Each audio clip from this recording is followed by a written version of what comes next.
Miksi ylipäänsä olla kiinnostunut naiseudun eri vaiheista? Kun tuntee itsensä, voi suunnitella elämänsä niiden mukaan. Tätä kutsutaan cycle synciksi, eli kiertotietoideksi. Neidon aika on kevään aika. Eli siinä on samanlainen energia kuin silloin, kun luonto herää eloon talven jälkeen. Tässä vaiheessa meissä virtaa uusi, kevyt ja utelias energia. Ideat syntyy helposti ja sosiaalinen minä palaa esiin. Me kaivetaan tekemistä, yhteyttä ja liikettä. Tässä on aika aloittaa uutta, projekteja, suunnitelmia, unelmia. Neidon energia on spontaani, leikkisä, flirttaileva ja täynnä toivoa. Ja neito jaksaa myös paneutua ehkä yllättävästikin yksityiskohtiin, niin kuin vaikka Exceleihin. Mutta keskittyminen ei ole sen vahvuus. Se kaipaa lempeitä rajoja, ettei energia karkaa moneen suuntaan. Ja haavoittunut neito, damsel in distress, on myöskin tämän varjopuoli.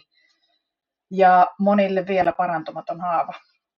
Neito sanoo, luota siihen, mikä vetää sua puoleensa. Uskalla olla näkyvä ja maailma tarvitsee sinun keveyttäsi ja luovuuttasi.